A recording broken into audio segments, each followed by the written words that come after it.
This is your comprehensive guide for everything you need to know for Xiada. We're talking shells, shell passives, best stats, modules, even the best content to use her in. We'll be going through this piece by piece, so feel free to lean into whichever area you find most interesting or useful for your own journey in Etheria. Yeah, she's an absolutely fascinating character, and understanding her unique mechanics is really the key to unlocking her full, well, devastating potential. We'll be dissecting her intricate ramp-up abilities and showing exactly how to leverage them for maximum impact. Now let's talk about the skills that really define her.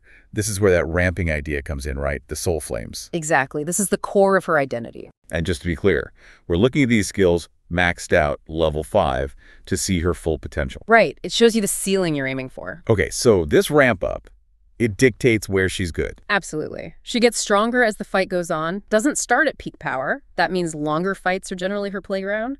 Shorter bursts, maybe not so much. We'll see that in her performance ratings later. Makes sense. Okay, let's break down skill 1.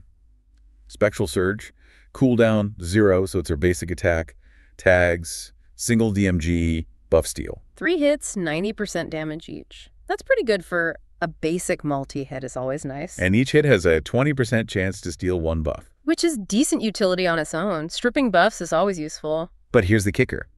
Once her soul flames fully evolve, that chance jumps to 80% per hit. Yeah, 80%. On a basic attack, that's almost guaranteed buff stripping every turn when she's online. It's huge. It transforms her basic from just, poking into a serious disruption tool. Totally. And leveling it increases the damage and that base steal chance, hitting the full 80% potential at level 5. Okay, skill 1 is surprisingly potent when ramped. Now, skill 2, Soul Essence. This is the passive, right? The engine. This is the absolute core. Cooldown 0, tags, passive buff. And the mechanic. For every 3 buffs Xiada gains, her soul flames evolve 1 time. This is how she rabs. Accumulating buffs is everything. And each evolution gives her 18% ATK and 10% tricky DMG. Correct. And it stacks up to 3 times. So fully stacked, that's a free inherent 54% ATK and 30% crick DMG. Wow, that's massive. It is. And crucially, it cannot be dispelled. Once she gets those stacks, they're hers for the fight. Reliable power. And leveling this is critical. Absolute paramount. Levels 2 and 4 add 3% crit rate each for 6% total. Level 3 boosts the ATK to 18%. Level 5 boosts the crit DMG to 10%. You want this maxed ASAP. Okay, maxing skill 2 seems non-negotiable. Pretty much, but this brings up that crucial question we touched on. Right, what exactly counts as a buff for this passive? Because that determines how fast she ramps. Exactly. And this is often misunderstood. The key rule. Every buff that is separately applied or reapplied counts. So if one skill applies, say, ATK up and DEE up, that's 2 stacks towards Soul Flames. If a buff gets reapplied, it counts again. Okay, separate applications, what doesn't count? This is critical. Positive effects that don't show up in the actual BUFF bar don't count. So turn meter boosts, nope. Cleanses, nope. Buff extension, also nope. Even though they're good effects, they don't add a new icon to the bar. Ah, okay, so the simple rule is, new icon appears in the buff bar, or an existing one gets refreshed and maybe shifts position. That counts as 1 stack. Precisely. If you remember that visual cue, the buff bar changing, you'll get it right. Understanding this dictates your team building. You need allies who apply multiple distinct buffs frequently. That clarification is huge. It explains why certain supports are so good with her. Okay, got it. Now, skill 3, Wavering Soul, her ultimate. Base cooldown 4 turns, tags, AOE DF. She unleashes the flames, 220% damage to all enemies, standard AOE nuke. Plus a 60% chance to apply DEF for 2 turns. That's a big debuff. 60% DEF reduction. Very powerful. Amplifies damage from everyone, not just her. But the Soul Flames interaction is key here too, right? Cooldown reduction. Yes. Each time her Soul Flames evolve, the skill's current and maximum cooldown is reduced by 1 turn. So at 3 stacks, the cooldown goes from 4 down to 1. Exactly. A 1-turn cooldown on her ultimate when fully ramped. That's insane. It gets better. Each evolution also adds 1 additional hit of 90% damage to the ultimate. So it hits harder, more often, and more times. You got it. Fully stacked, it's hitting 4 times instead of 1, plus the base damage, plus the DEF on a 1-turn cooldown. And leveling it up boosts the DEF chance and that additional hit damage. Correct. Max level ensures the 60% DDF chance and maximizes the damage from those extra hits. So connecting the dots. Yeah, what does this really mean for her ultimate in practice? 0 stacks versus 3 stacks. It's night and day. If we connect this to the bigger picture, this whole ramp up allows her skill 3 to potentially reach that 1-turn cooldown. Think about spamming that powerful AOE every single turn. At 0 stacks, it's a decent AOE burst you use every 4 turns. At 3 stacks, it's a relentless wave of multi-hit damage and defense shredding hitting every single turn. It's a complete game changer for sustained AOE damage. That's why getting those flames stacked is everything. Okay, wow. That ramp-up potential is truly transformative. Yeah. Let's talk about prowess, or duplicates, then. How much do they add on top of this already potent kit? They add quite a bit, actually. They synergize really well with what she already wants to do. Prowess 1 and 3 are basic stats, right? 5% ATK, DFF, HP each. Yeah, foundational boosts. Nice to have, makes her a bit beefier and hits slightly harder. Prowess 2 is 12% effect ACC. Direct damage increase. Very valuable for a crit-focused DPS. Prowess 4 is 12% effect ACC. Super important for landing that DF from her ultimate reliably. You don't want that to miss. And Prowess 5 is damage dealt plus 10% and damage taken negative 10%. That's a big one. A flat multiplier on her damage output and some extra survivability really rounds her out. So the prowess bonuses aren't just random stats. They directly boost her damage, her debuff reliability, and her overall effectiveness. Exactly. They synergize directly with her role. The crit DMG, the effect ACC for her def, and that overall damage modifier at Prowess 5, they make a significant difference in maximizing her potential. They feel like meaningful upgrades. All right, we understand the stats, the skills, the ramp up, the prowess. Now the big question, how does she actually perform? Where does Xiada fit in the meta? Okay, so Xiada, the Alluring Enchantress, she's one of those rare ramping DPS characters, as we've discussed. Her damage just keeps climbing. Eventually, she skyrockets to the top of AOE damage rankings, both sustained and, surprisingly, burst 2 once she's fully online. So how does that translate to tier ratings and different content? It varies quite a bit, which is interesting. Generic PVE, T0.5, very strong. Aurora, T0, top of the line. Dokidoki, T.5 again. Excellent. Okay, dominating PvE so far. Mostly. But then Terramaton, T4. T4. Yeah. That's a huge drop. Why? We'll get into that. It highlights her core weakness. Union Boss plus Phantom, T1. Still very good. And finally, PvP, T2. Good, but not top tier. That's a really interesting spread.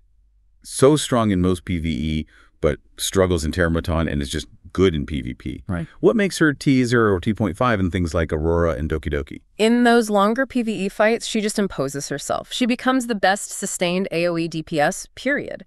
The longer the fight, the more buff she gets, the lower her S3 cooldown becomes, the more hits it does. Right. She just keeps outputting insane area damage. And like we mentioned, once fully ramped, that multi-hit F3 actually becomes a really strong single target option too, just through sheer volume of hits and her high stats. That versatility in long fights is key. Okay, so time is her friend in PvE, but Terramaton is T4 and PvP is T2. What's the issue there? Why the struggle? It comes back to that ramp-up time. Terramaton fights are usually fast. You need burst damage now. Xiada needs turns to get buffs, evolve her flames. She just doesn't have enough time in those short Terramaton stages to reach her potential before it's over. It's a fundamental mismatch. Makes sense. And PvP, same issue. Similar issue, yes. Her slow buildup is critical in PvP. You often don't get dozens of turns like in PvE. Battles can be decided really quickly. That ramp-up window gives enemies time to set up defenses, apply control, or just burst her down before she gets going. So she can't just nuke teams down immediately. Right. As a single DPS, she struggles to break through shields and protections quickly. So in PvP, her role shifts slightly. She focuses more on using her skill 1's buff, stealing that 80% chance when ramped, to constantly annoy enemies, strip their buffs, and strengthen herself that way. It becomes more about disruption and attrition than raw, overwhelming power. That's a fascinating contrast. So she adapts her strategy in PvP. Are there other characters like that who shift roles depending on PvE versus PvP? Oh, absolutely. Many characters have kits that shine differently. Some controllers are god tier in PvP, but less essential in PvE. Some burst DPS excel in short fights, but fall off in long ones. Xiada is just a prime example of a ramping character. The core lesson from her is always evaluate the duration and pace of the content. How quickly does a character need to be effective? Can the content afford a setup phase? That applies to evaluating any character, really. Great point. Okay, let's boil it down. Pros and cons for Xiada. Right. Pros. 1. Extreme AOE damage potential when ramped. She's a monster. 2. Surprisingly becomes a very strong single-target DPS given enough time. 3. Access to that potent buff stealing, very disruptive. And 4. Good self-synergy. Her kit works really well together once it gets going. Sounds great. What about the downsides, the cons? They are significant. 1, she is weak without her stacks. That ramp-up period is a real vulnerability. She needs protection. 2, she absolutely positively needs buffers on her team. Without them, she simply won't reach her potential. Her soul flames won't evolve. So not a plug-and-play character at all. Definitely not. This is the biggest takeaway, really. Regardless of the mode, you have to build the team around Xiada. That means securing multiple sources of spammable buffs. She's an engine that needs specific, consistent fuel from her allies. Fail to provide that, and she'll disappoint. Okay, crystal clear. Build around her buff needs, which leads us perfectly into the next section. How do you actually build her? Shells, modules, stats. Let's get practical. We'll focus mostly on PVE, since that's her sweet spot, but maybe touch on PvP options too. Right. Getting the gear right is crucial to hitting those T0, T1 rankings. A bad build neuters her potential. Every piece needs to contribute to that ramp up in damage. Let's start with best shells. Yeah. These are the big character-specific items, right? Yep, major power spikes here. Her top choice usually is Revelation. Revelation. That's the one that does true damage based on enemy HP on crits. Exactly. Additional true indirect damage, 12% of target max HP, capped at 180% of her own ATK on critical hits. It's amazing on multi-hit characters, especially in AOE. And Xiada is all multi-hit. Precisely. Her ultimate, fully ramped, hits 4 times. Against 5 enemies, that's potentially 20 chances to proc Revelation in one go. 20 procs, wow. Yeah, the amount of extra defense-ignoring damage it adds is staggering. It makes her AoE truly devastating. Okay, so Revelation seems like the clear winner. When might it not be the best? You mentioned exceptions. Good question. It can lose out to the other main option, White Fang, specifically in single-target scenarios, particularly if the target already has def applied, either from her or an ally. When defense is already shredded, the raw direct damage boost from White Fang might edge out Revelation's true damage. It's situational, mostly for specific boss fights. Gotcha. So the alternative is White Fang. What does that do? White Fang gives a follow-up attack after she acts 2 hits of 110% damage. And if that follow-up crits, it stacks crit DMG on Xiada herself up to 60% total. So more direct damage and self-buff. Exactly. It's a super consistent, strong option for many DPS. If you don't have Revelation, or maybe your team doesn't apply tons of debuffs, which indirectly helps Revelation's value against high HP targets, White Fang is a fantastic alternative, especially strong in lower target count fights. Very reliable. Okay, Revelation or White Fang for offense. Any specialist shells, maybe for PvP survivability? Yeah, the main one you'd consider mostly for PvP is Law of Silence. Law of Silence. Yeah. That gives the void state. Makes her untargetable. Right. Puts her in Void for 1 turn at the start, then again for 2 turns every 4 turns. Void gives RES, reduces AOE damage taken, and makes her untargetable. Plus a small ATK buff. So it helps her survive the opening burst in PvP. It's exactly its purpose. Stops her getting one shot before she can even move or start ramping. It's very niche in PvE, but in those fast, high-burst PvP matches, it can be invaluable for buying time. A defensive tech choice. Makes sense. Yeah. Okay, shells covered. Now, modules. This is where it gets really detailed, right? The sets, the stats. Yeah, this is the fine-tuning. Let's start with the 12-set modules. Big commitment, big bonuses. What are the main contenders here? Top of the list for pure damage is usually Momentum. Momentum. That's the one that scales with debuffs on the target. Yep. Gives crit rate and then up to 36% increased damage based on how many debuffs the enemy has. Max 6. Potentially huge damage boost, like 136% multiplier overall. But you need consistent debuff application from your team to max it out. And importantly, it does not boost shell damage like Revelation procs. Okay. High potential, but team dependent. What else? Keen Eye. Gives crit DMG and boosts the first few hits of an attack. Since Xiada is all multi-hit, it's good, but the bonus diminishes on later hits within the same attack. Momentum usually pulls ahead if you have the debuffs. Still a strong option, though. Then there's Swift Rush, the speed set. Right. Huge SPD boost, good for long fights or if you need her to take turns independently. However, if you're using teammates to boost her gauge, push her turn meter forward, you often don't need this much raw speed from gear. You'd rather have more offensive stats. So, conditional use. And Onslaught. Just raw ATK percent. Yeah, 45% ATK. It's reliable, accessible, but usually less optimal than Momentum or Keen Eye for a crit scaler like Xiada. More of a generic option. Okay, those are the 12 sets. What about 8-set modules? These often form the core of a build, right? They do. Often paired with a 4 or 6 set. The go-to for many ATK crit DPS is Fury. Fury gives ATK an extra damage bonus on crits. Exactly. ATK plus 10%, then another ATK plus 10% at 8 pieces. Plus, when you land a crit, that specific hit's damage increases by 12%. Since Xiada wants a 100% crit rate, this is very consistent extra damage, often the best raw damage 8 set. What about Battle Will? Follow-up attacks? Yeah, ATK bonus plus a 20% chance after an attack skill to do a follow-up basic attack. Since Xiada's basic is multi-hit and steals buffs, getting extra basics is nice for single-target damage and utility, but it probably loses out for pure AOE compared to Fury. Harvest, the one that ignores DEF if enemy HP is high. Right. ATK bonus, and ignores 30% DEF if the target is above 50% HP. This is a really strong alternative to Fury if your team lacks consistent DF reduction. If you don't have reliable DEF break, Harvest shines, but its value drops if you already have DF break covered. And then Swift Rush and Onslaught, again, just the 8-set versions. Yep, same logic as the 12 sets. Swift Rush for conditional speed, Onslaught for generic ATK, usually outperformed by Fury, Battle Will, or Harvest for Xiada. Okay, got the 8 sets. Finally, 6-set modules, filling the gaps for specific strategies. Exactly. Good complementary bonuses. Swift Raid, SPD plus 15% and ATK plus 20%. This is your best bet if your team isn't handling Xiada's speed needs. Balances speed and offense. If speed is covered, though, Then Fury is better for damage. Generally, yes. Furage gives crit rate plus 12% and crit DMG plus 20%. Pure offensive stats. In many endgame teams where supports handle the turn meter manipulation, the main DPS doesn't need high inherent speed, making Furage the top damage choice for a 6-set. What about Swift Smite, SPD, and Effect ACC? Which mostly a support set. SPD plus 15%, Effect ACC plus 20%. Useful for landing debuffs. You might use it on Xiada if you're really struggling to land her DEF and need the accuracy, maybe due to shell requirements, but usually you prefer the offensive stats from Swift Grade or Furage. Right. And you mentioned some defensive sets briefly. Bloodbath, Bulwark, Strive. Yeah, very niche for Xiada as a DPS. Bloodbath reduces big bursts of damage. Bulwark gives immunity for PvP control prevention. Strive boosts turn meter when hit. Situational survival tools, mostly for PvP, but generally you want to go full offense on her modules. Okay, that's a lot of module sets. So just to summarize quickly, for pure PvE damage, what's the ideal combo people should aim for? For maximum PvE damage, assuming speed is handled by the team, you're usually looking at the 8-piece Fury set combined with the 6-piece Furage set.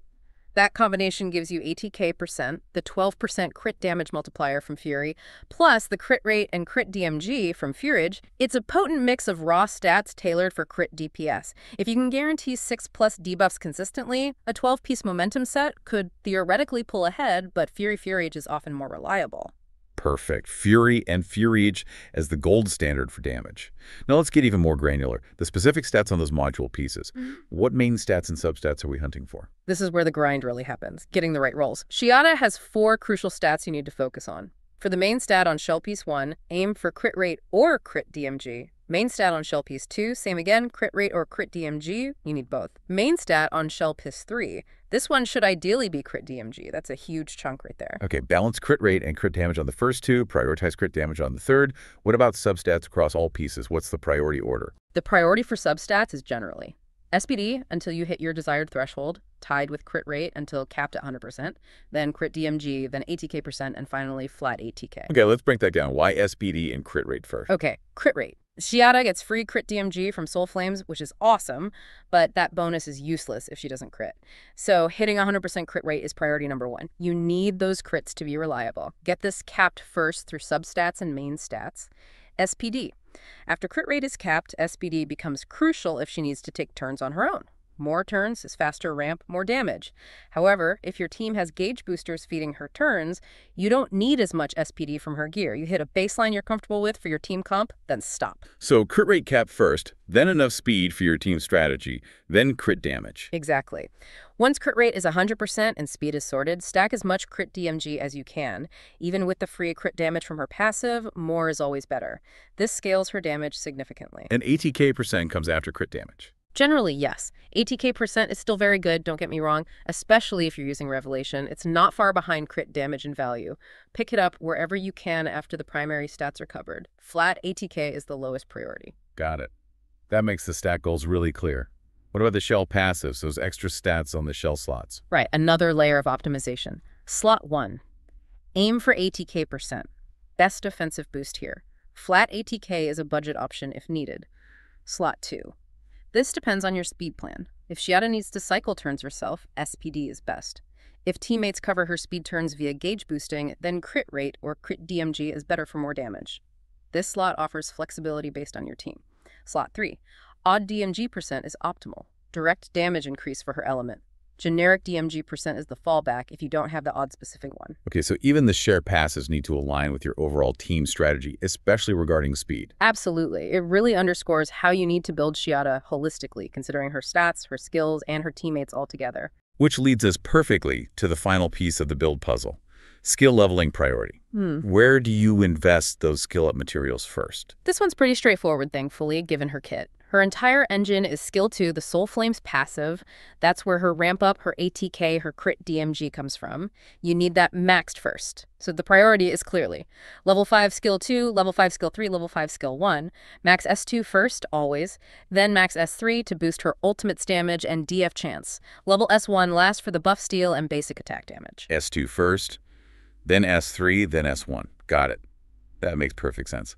Okay, we've covered the build inside and out. Now let's talk team synergies. We know she needs buffers. Who are the absolute best partners for Xiada? Who helps her hit that T0 potential? Right, her Soul Flames mechanic makes certain Animus incredibly synergistic. They're the ones who can feed her those buffs rapidly. Top of the list, almost purpose-built for her, is Doki Doki. Why Doki Doki specifically? Because each of Doki Doki's data stream buffs counts as a separate buff for Xiada's Soul Flames.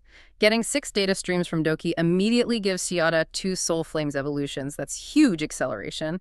Combine Doki with just one other decent buffer, and Xiada can be fully stacked incredibly quickly. Plus, Doki provides a 30% DMG increase in speed, which are fantastic for Xiada anyway. She's an amazing partner. Okay, Doki Doki is key. Who else works really well? Lingluo is another phenomenal choice. Like Doki, Lingluo can apply multiple layers of buffs with a single action, and she's also a healer. That dual role is super efficient. Running Doki Doki and Lingluo together creates this insane buff battery. Xiada gets fully ramped almost immediately. It lets her start dominating much earlier in the fight. Doki and Lingluo. Any others worth mentioning? Yeah, definitely. Valerian is great consistent healing and damage buffs. Tsukiyomi can provide multiple buffs. Even Lily can be good, especially if the enemy uses lots of buffs, as Lily can help steal them alongside Xiada.